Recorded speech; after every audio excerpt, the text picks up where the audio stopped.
자, 여러분 안녕하세요. 어니스트와 주식 빌드업의 머니버디입니다. 어니스트입니다. 자, 오늘은 저희가 포지션 규모라는 주제로 얘기를 좀 해볼게요. 이렇게 말하면 좀 번뜩 뭔가 좀 연관돼서 이 친구들 무슨 얘기 하려고 하는구나 라는 게 머릿속에 스쳐가는 분들도 있을 거고, 도대체 포지션 규모가 뭐지? 처음 듣는데? 이런 생각하는 분들도 있을 거예요. 근데 뭐 어떤 생각을 하든 간에 매우 중요하고, 이걸 이해하고 있어야 다른 노하우들도 접목을 시켜서 주식을 잘할 수 있게 되는 거라고 저희는 그렇게 생각을 합니다. 그래서 오늘 좀 포지션 규모를 설정한다는 게 어떻게 접목이 되는 건지 알기 쉽게 설명하는 시간을 가져보도록 할게요.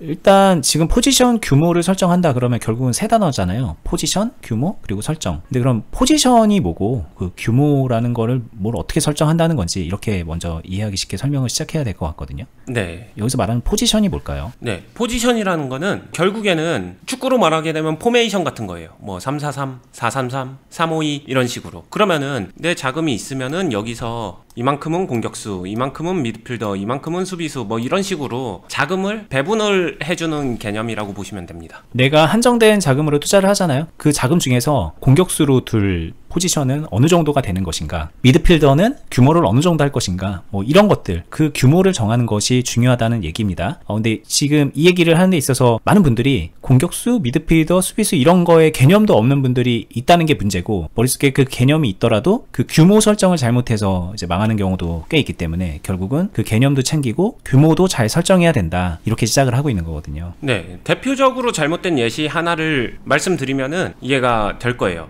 나 1,000만 원 있어. 나는 원래 내 스타일은 빠르게 매매하는 거, 뭐 이거를 데이 트레이딩이나 스캘핑만 딱 단정하는 건 아니에요. 그냥 주관적으로 빠르게 매매하는 사람들, 뭐 요 정도 며칠 일주일에 걸려서 매매해도 이것도 빠른 편에 속하는 거고, 요런 매매 한다, 이런 것도 다 본인이 원하는 어떤 특정 스타일의 매매를 한다라고 가정했을 때 1,000만 원을 이쪽에 다 놓는 거죠. 뭐 종목은 분산을 시킵니다. 그게 두 종목이 됐든 세 종목이 됐든 네 종목이 됐든 몰빵은 하지 말라고 했으니까 분산을 시켜요. 한번 네 종목이라고 하게 되면 1,000만 원을 그렇게 네 종목에 분산을 시킵니다. 근데 이게 제가 말한 요 기준에서 보게 되면은 그냥 공격수 4개에 내 돈 전 재산을 쓴 거예요. 그럼 축구할 때 공격수만 두고서 축구를 하는 거예요. 수비수 미드필더 없습니다. 그러면은 지기 쉬운 팀이 되겠죠. 이런 걸 얘기하는 거예요. 그러면은 뭐 저는 단타만 해요 라고 얘기하는 사람은 애초에 이제 오늘 얘기로 따지면은 실패하기 쉽다는 얘기이겠네요. 너무 쉽지 않나요? 저는 그게 전형적으로 개인 투자자가 많이 꾸리는 포지션 설정이라고 하는데 그 자체가 너무 잘못됐다라고 생각하는 사람입니다.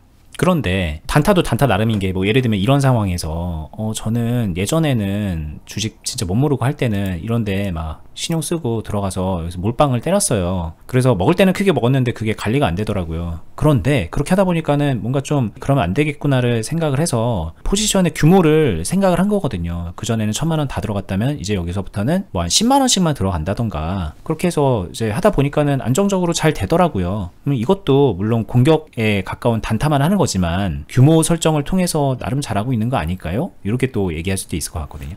그거는 기술에 가까워요. 비중 조절을 통해서 어떤 식으로든 간에 약점을 보완하고 있다, 이건데 나쁘다라고 생각은 안 합니다. 근데 그것만 가지고는 그 동일한 사람이 포지션 설정을 애시당초 잘 해놓고 똑같은 행동을 하면 훨씬 좋아질 거다, 이런 얘기에 가까울 것 같아요. 그렇죠. 그러니까 공격만 해야 되는 상황에서 한다면은 그냥 1,000만 원 다 들어가는 것보다 그게 낫지만, 이게 항상 그렇지만 주식을 팔다리 다 자르고 꼭 뭔가를 해야 되는 상황으로 몰고 갈 필요는 없는 거잖아요. 그런 의미에서 보면은 더 나은 방법이 있기 때문에, 그리고 당연히 이제 축구를 잘하려면 공격, 수비, 미드필더가 다 있어야 되는 것처럼 그런 포지션을 설정하면 더 나을 거기 때문에 동일한 기술을 가지고 있다면 그렇게 하는 게 당연히 낫겠다, 그 얘기고, 어떻게 한다는지 좀 얘기를 더 들어보고 싶습니다. 네, 큰 틀에서 보면은 여러분들이 투자하는 스타일을 놓고 보면은 단타, 스윙, 장기 투자 요 정도로 분류를 많이들 하시죠. 맞는 말이고, 그렇기 때문에 요걸 토대로 얘기를 하게 되면은 상대적으로 단타 같은 경우에는 공격수에 가까울 거고, 스윙 같은 경우에는 미드필더, 장투 같은 경우에는 조금은 더 수비적인 포지션, 요런 개념으로 기본적으로 생각을 할 수 있습니다. 물론 이게 디테일하게 고급적으로 그리고 고난이도로 해서 기술이 섞이게 되면 이 포지션은 얼마든지 바뀔 수 있지만, 제가 얘기하는 거는 기본적인 것들이니까 기본 베이스에 맞춰서 이해를 해주시면 될 것 같아요. 근데 이게 이제 그런 것 같아요. 많은 사람들이 그냥 심리적으로 단타를 하려고 하는 이유가 빠르게 수익을 많이 내고 싶어서 하는 거라서 그런 얘기를 하시는데,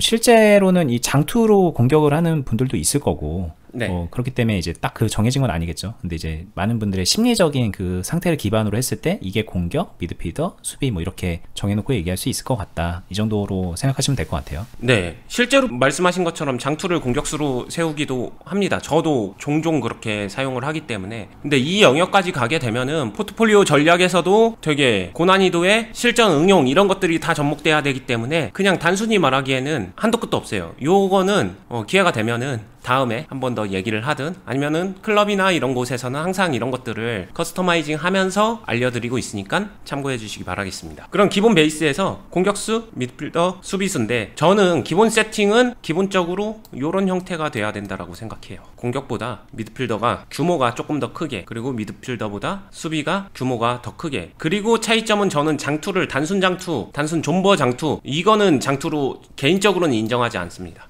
저는 이거를 대체할게요. 저희 채널의 이름이죠. 그리고 빌드업에 대해서는 수없이 많이 얘기했으니까 저는 이 자리에는 빌드업이 들어가야 된다라고 생각을 해요.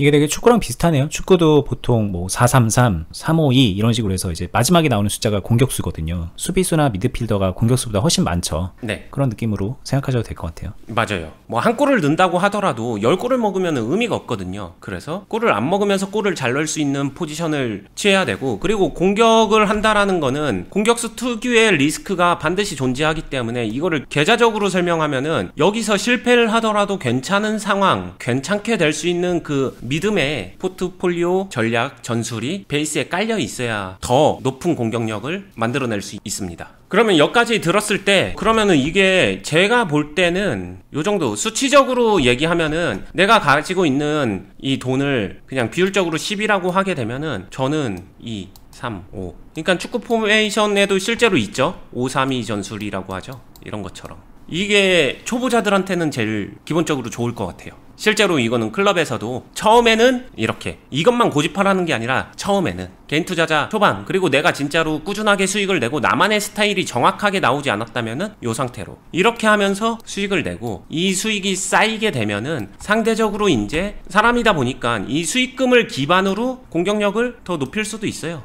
이렇게 높일 수도 있겠죠. 그런 식으로 변화를 시켜주는 건데, 그리고 그 과정에서 나는 1000만원으로 시작했지만 이 돈도 커져야겠죠. 커지게 되면 거기에 맞춰서 이렇게 유연하게 바뀔 수 있는 여지는 있다라고 생각을 합니다. 근데 어느 정도 커졌을 때 어떻게 바뀌고 이런 얘기까지 다 하게 되면은 한도 끝도 없기 때문에 초반에 집중을 할 건데, 처음에 1000만원이 있다라고 하게 되면은 여기서 시작이에요. 1000만원이 있으면은 이거 원하는 단타 아니면 내가 원하는 공격적인 매매를 하는 거는 1000만원 중에 200만원 정도가 적당하다. 근데 대부분은 1000만원 가지고 한 종목에 200만원은 할지 몰라도 그래 200만원 했어? 그 다음에 그거 잘 안 됐어? 그럼 다른 종목 가서 거기서 또 200만원, 결국에는 2000만원 가지고 200만원씩 5종목 다 단타 해가지고 그래서 계좌에는 공격수밖에 없는 그런 계좌를 만드는 게 일반적인 형태죠. 더 일반적인 건 이거죠. 100만원으로 들어가 단타해. 근데 물렸어. 그러면 손절 안 하고 스윙으로 넘겨요. 그냥 뭐 안 됐으니까 스윙해. 근데 스윙해도 안 돼. 이게 더 길어져. 그럼 장투로 넘겨. 그래서 공격수가 점점 이제 수비수로 내려오고 이제 장투에 1 하나 남고요. 근데 그 중간에 이제 다시 단타 들어가고 또 이제 잘 되면 나오고 단타 들어가고 그런 식으로 안 되면 이쪽으로 계속 나가고, 이제 여기서 빠져나가는 애 생기면 빈자리 생기면 여기로 들어가고. 네. 이제 그러다가 이제 더 이상 빈자리가 안 나온다. 그러면은 다 물렸네? 이렇게 되면서 돈 더 가져올까? 이런 흐름으로 가잖아요. 이게 그건 거죠. 메시한테 공격하다가 게임이 잘 안 풀리면은 뒤에 와서 골키퍼 봐. 이런 거랑 똑같은 거죠.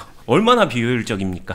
이게 그러니까 다르게 말하면은 뭐 애초에 이제 단타를 하기로 했으면은 명확한 시나리오를 가지고서 마무리를 해라 이런 얘기랑도 맞닿아 있는 것 같고, 안 돼서 물렸다고 그냥 마냥 존버하지 말아라 그런 얘기랑도 또 물려 있는 것 같고, 이 얘기 하나로도 사실 이 주식에서 나올 수 있는 격언들이 되게 많이 파생이 되는 거잖아요. 그렇죠. 근데 또 이런 것도 있죠. 이렇게 얘기를 들으면은 좀 답답한 게, 나는 1000만원 밖에 없는데 거기서 200만원으로 단타하라고? 근데 그 200만원도 한 번에 몰빵하라는 얘기도 분명히 아닐 거고, 그럼 뭐 어떻게 하라는 얘기냐. 답답하다. 우리가 이런 거를 몰라서 그러는 게 아니다. 아는데 그렇게 하려고 그러니까 답답한 거고, 지금 돈이 얼마 없으니까 좀 다소 하이 리스크 하이 리턴을 할 수밖에 없지 않느냐, 이런 논리로 많이 흘러가거든요. 네. 근데 이게 여기서 보면은 원리를 조금 현명하고 똑똑하신 분들은 이 구조를 바로 파악하면은 많은 사람들이 내가 이 공격을 원하니까 이 안에서 수익을 내면서 규모를 키워가면서 그러면 안정적인 포메이션을 형성할 거다, 이렇게 꿈을 꾸곤 해요. 실제로도 그런 얘기 하시는 분들 되게 많이 만나봤고, 근데 그게 되냐라고 하게 되면 실전에서 정말 많이 만나봤지만 다들 안 되세요. 나는 다른데? 이런 생각하면 어쩔 수 없죠. 근데 안 될 겁니다. 이게 역사적으로, 규모적으로, 히스토리적으로, 확률적으로, 통계적으로 모든 게 다 안 된다라고 말해주고 있는데 나는 달라, 나는 히어로야, 이러면은 어쩔 수 없죠. 해봐야죠. 근데 가능하다면 그 생각보다는 다른 생각, 이게 진짜 되는 구조로 가려면은 여기를 밀어주면 돼요. 여기 빌드업이라고 가정하게 되면 빌드업을 오히려 밀어줘서 빌드업 규모를 키우게 되면은 얘는 자연스럽게 커집니다. 그렇게 되면은 이 밑에서부터 규모가 커지게 되면은 이 앞에까지 올라가요. 그러니까 지금은 200만 원이지만 이게 자연스럽게 올라갈 수밖에 없는 구조로 나오기 때문에 이 구조적으로 그냥 여기를 힘줘서 밀어주면 돼요. 그러면은 이거 역시도 통계적으로, 확률적으로 실제로 제가 클럽 안에서 이끌어 들이면서 보게 되면은 잘 풀리고 잘 되게 되는 케이스의 사람들은 다 초반에 여기에 힘을 준다, 이렇게 얘기를 할 수 있을 것 같아요. 자신 있게 말할 수 있습니다. 이거 되게 정말 중요한 얘기인데, 우리가 이제 주식을 하면은 요만큼 밖에 시드가 없는데 좀 시드를 키우고 싶다, 부자가 되고 싶다, 이런 꿈을 꾸는 거잖아요. 그런데 이때 이제 저희 얘기를 듣고 이런 식으로 공격, 미드필더, 수비 이렇게 시작을 했으면 많은 분들이 이 중간 단계에서 어떻게 흘러가냐면 돈이 생기면 생기는 대로 이 공격에다 계속 비중을 싣는 거예요. 그게 이제 빨리 부자가 되는 것 같은 느낌이니까. 그러니까 나중에 시간이 지나면은 이렇게 돼 있거든요, 이게. 그리고 이게 이해가 돼요. 이게 되게 인간의 본성에 합당한 흐름이거든요. 근데 이제 오늘 저희 얘기는 이런 흐름을 좀 의도적으로 노력해서 만들어 봐라 라고 얘기하는 거죠. 반대로 여기를 먼저 이렇게 키워 놓으면 이쪽을 키우지 말라는 얘기가 아니라 이게 커졌기 때문에 얘네들이 알아서 이렇게 그냥 비율적으로 크게 되거든요. 이 가분수가 성공 확률이 높겠어, 이렇게 안정적이게 성공 확률이 높겠어, 이런 얘기에 가까운 거라고 이해하시면 되거든요. 근데 이게 참 심리적으로 이렇게 자연스럽게 이렇게 가지 않기 때문에 강조를 하게 되는 거고, 본인의 본성에 따라서 감정적으로 이런 선택들을 하기 때문에 많은 이들 실패를 한다. 안타깝지만 저희 투자클럽에 오신 분들도 다 이런 상태에서 어떻게든 키워나가려고 오시는데 그 안에서도 자기 감정에 져가지고 이렇게 돼가지고 중간에 힘들어 하시는 분들이 있잖아요. 근데 잘하는 분들을 보면은 다 그냥 열이면 열 이 구조를 만들어 가고 계신 분들이기 때문에 저희가 그냥 자신있게 이렇게 말씀을 드리는 거죠. 이거 진짜 조금만 생각해보면 축구에서도 10백은 있지만 10탑은 없잖아요. 그것만 생각해봐도 쉽게 이해가 될 수 있는데, 이해를 하더라도 참 이거를 받아들이는 데까지 시간이 필요한 영역 같아요. 그렇죠. 근데 이게 진짜 간단한 얘기고, 이거 이 얘기 들었을 때 이해 안 되는 분이 아마 없을 거예요. 그래서 이 얘기도 이제 전형적으로 당연한 얘기 하고 있어 라는 그 카테고리에 들어갈 만한 내용인데, 이 당연한 얘기가 너무 중요한 얘기고, 이 당연한 거를 실천하는 분들이 다시 말하지만 거의 없기 때문에 저희가 오늘 이 주제로 얘기를 한 거고요. 저희도 고민이 되거든요. 이런 얘기 할 때마다 이거 너무 당연한 얘기 아닌가요? 이렇게 얘기를 하지만 아니다. 많은 분들의 이 주식하는 행태를 보면은 이거는 여러 번 강조하고 이 당연한 얘기를 다시 얘기하는 것도 도움이 많이 된다라는 생각이 들어서 오늘 이렇게 말씀을 드렸고요.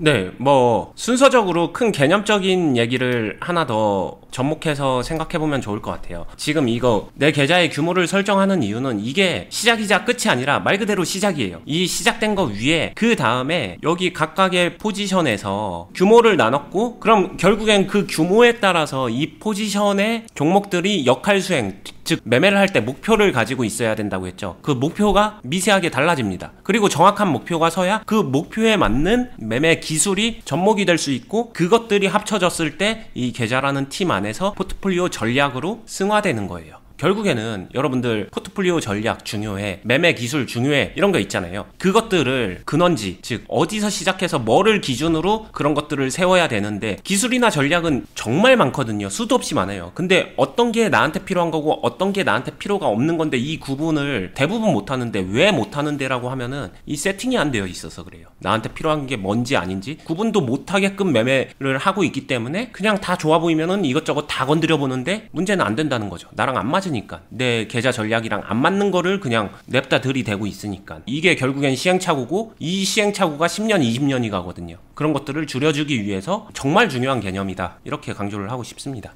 네, 이거 저희 영상 보시는 분들 중에서 투자클럽 회원분들 많이 있거든요. 아마 뭐 공감하시는 분들 많을 거예요. 아, 그렇지. 왜냐면 저희가 오자마자 이런 거를 세팅해 드리고 어떻게 해야 되는지 정말 강하게 강조하면서 클럽을 운영을 하고 있거든요. 그래서 저희 이 가이드대로 잘 따라 하시는 분들은 성장을 몇 년 동안 잘 하시는 분들도 있고, 그리고 다시 말하지만 안타깝게도 나는 그래 내가 조금 여기에 욕심을 냈네, 그러면서 이제 반성하는 분들도 있을 거예요. 클럽 안에서는 이게 실전에서 그대로 녹여서 적용이 되고 있다라는 거 말씀드리고 싶고, 여러분들이 혼자 하시더라도 어떻게든 구현하셔야 됩니다. 정말 중요한 얘기고, 이거는 그냥 뭐랄까 놓치고 가면 안 되는 부분인 거예요. 주식을 하는 접근 방법에 있어서 어떤 방식을 택하면 다른 건 안 해도 되고 그런 게 있잖아요. 뭐 예를 들면은 나는 차트 안 보고 주식 잘할 수 있어, 이렇게 말할 수 있는 그런 게 있어요. 근데 제가 볼 때 이 포지션 규모를 무시하고 주식 잘한다는 거는 이건 좀 말이 안 되는 얘기다. 그 정도로 정말 근간인 정도로 중요한 거라서 여러분들 많이 고민하시고 균형 잡힌 포지션 규모 설정 해내시면은 좋겠다. 마지막 마무리 해드리고 싶고, 저희는 마무리할게요. 영상 하단 부분에 댓글란에 보시면은 계속 말씀드리는 투자클럽 가입 안내 링크 걸려 있습니다. 그렇게 참고하시고 다음에 저희는 더 유익한 영상으로 찾아뵙도록 하겠습니다. 끝까지 보시느라 수고 많았습니다. 감사합니다. 감사합니다.